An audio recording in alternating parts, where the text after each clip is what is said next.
Hello friends, welcome to study circle. আজকে আমি তোমাদের চতুর্থ শ্রেণীর আমাদের পরিবেশ বই থেকে যে দ্বিতীয় অধ্যায় প্রকৃতি সম্পর্কে মানুষের অভিজ্ঞতা, সেখানকার একটা ছোট টপিক সাপের কামড় থেকে সাবধান, যেটা তোমাদের দ্বিতীয় পর্যায়ক্রমিক মূল্যায়নে রয়েছে। আর এই টপিকগুলো থেকে কি ধরনের প্রশ্ন আসতে পারে, কি ধরনের উত্তর হতে পারে, সেটাও আমি তোমাদের জানাচ্ছি। প্রত্যেকটা ভিডিওর লিঙ্ক ভিডিও শেষে ডেসক্রিপশনে পেয়ে যাবে, সেগুলো তোমরা অবশ্যই দেখে নিও। তোমাদের সেকেন্ড ইউনিট টেস্টে যা যা রয়েছে সবারই সব কটা ভিডিও কিন্তু আমি বানিয়ে দিয়েছি, আর সবার জন্য বানিয়েছি। সবাই কিন্তু ভিডিওগুলো দেখবে। আচ্ছা, চলো স্টার্ট করি। মিনু ক্লাসে ঢুকে দিদিমণিকে বলল, কাল আমাদের পাড়ায় একজনকে সাপে কামড়েছে। সবাই বলল, খুব বিষাক্ত সাপ। বিষাক্ত মানে কি দিদি? দিদিমণি বললেন, আসলে সাপের দাঁতের নিচে বিষথলিতে বিষ থাকে। আচ্ছা, তাহলে বলো তো, সাপের দাঁতের কোথায় বিষ থাকে? সাপের দাঁতের নিচে একটা বিষথলি থাকে, যার মধ্যে বিষ থাকে।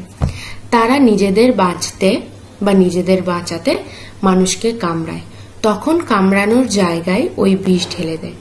কেন বলো তো? এইরকম জিনিস শরীরে প্রবেশ করলেই জ্বালা যন্ত্রণা শুরু হয়, কয়েক মুহূর্ত পরে ওই স্থান ফুলে ওঠে। সাপের মতো অনেক প্রাণীর দাঁতের নিচে বা হুলে বিষ থাকে। এরা সবাই বিষাক্ত প্রাণী। তাহলে বিষাক্ত প্রাণী কাদের বলে? যাদের দাঁতের নিচে কোনো থলিতে বিষ থাকে, যেটার থেকে কামড়ালে মানে যে সকল প্রাণী কামড়ালে মানুষের ক্ষতি হয় বা অন্যান্য প্রাণীর ক্ষতি হয়, তাদের বিষাক্ত প্রাণী বলে। আচ্ছা, এবার তোমরা বলো যে সাপ কেন কামড়ায়? এটাও তো প্রশ্ন আসতে পারে না, যে সাপটা কেন কামড়ে দেয়। দেখো, আমরা যেমন সাপকে দেখে ভয় পাই যে সাপটা আমাদের কামড়ে দেবে, তার জন্য তাকে মেরে ফেলা উচিত, তারাও তো ভয় পায়, তাই না? তারাও তো একটা জীব, যে না মানুষরা আমাদেরকে মেরে ফেলবে, তাই তার আগে আমরা মানুষকে কামড়ে দিই।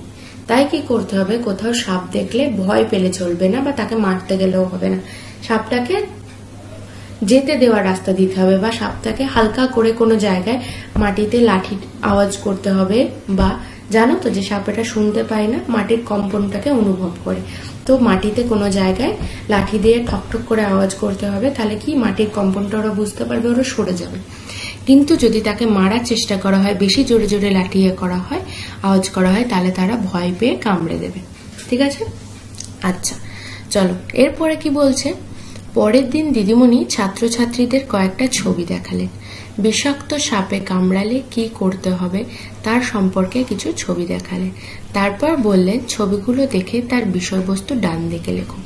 দিদিমণি বললেন, বিষাক্ত সাপে কামড়ালে সময় মতো চিকিৎসা না হলে মানুষ মারাও যেতে পারে। এসো দেখি সাপে কামড়ালে আমরা কি করতে পারি। আচ্ছা, এখানে যে ছবিটা দেয়া রয়েছে, এখানে বলেছে ক্ষত স্থানে বিষদাঁত লেগে থাকলে তা হালকাভাবে তুলে ফেলা, ক্ষত স্থান জল দিয়ে ভালো করে ধুয়ে ফেলা দরকার। 1 নম্বর পয়েন্ট, সাপ যদি কোনো সাপে কামড়ে নেয়, বিষাক্ত সাপে। দ্বিতীয়ত কি বলেছে?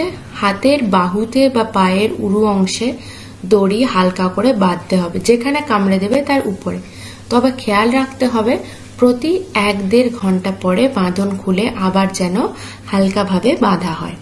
ঠিক আছে? 3 নম্বর পয়েন্টে কি বলছে? সময় নষ্ট না করে দ্রুত হাসপাতালে নিয়ে যেতে হবে। রোগী যাতে ভয় না পায় সেই বিষয়ে সাহস দিতে হবে তাকে।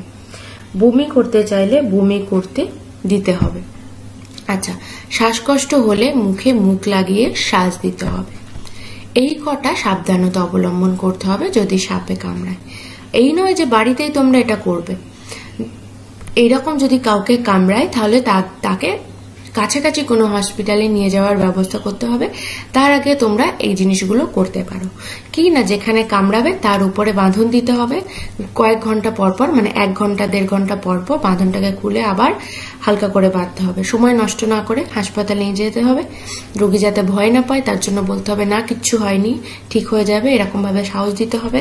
বমি করতে চাইলে বমি করতে দিতে হবে, আর যদি শ্বাসকষ্ট হয় তাহলে মুখ লাগিয়ে শ্বাস দিতে হবে। এই হচ্ছে সাপে কামড়ালে এই সাবধানতাগুলো অবলম্বন করতে হবে। আর প্রথমে বলেছিল যে যে জায়গায় কামড়াবে সে জায়গায় যেন যদি বিষদাঁতটা লেগে থাকে কোনো রকম ভাবে, তাহলে সেই দাঁতটাকে তুলে ফেলতে হবে, তারপরে সেই জায়গাটাকে জল দিয়ে ভালো করে ধুয়ে ফেলতে হবে। ঠিক আছে? আজকের ভিডিও এখানে শেষ করছি। নেক্সট দিনের ভিডিওতে তোমাদের জন্য থাকছে রোগ সারাতে গাছ, অর্থাৎ কোন গাছ কোন রোগ সারাতে আমাদের সাহায্য করে সেটা সম্পর্কে নেক্সট দিনের ভিডিওতে আলোচনা করব। আজকের ভিডিও এখানেই শেষ করছি।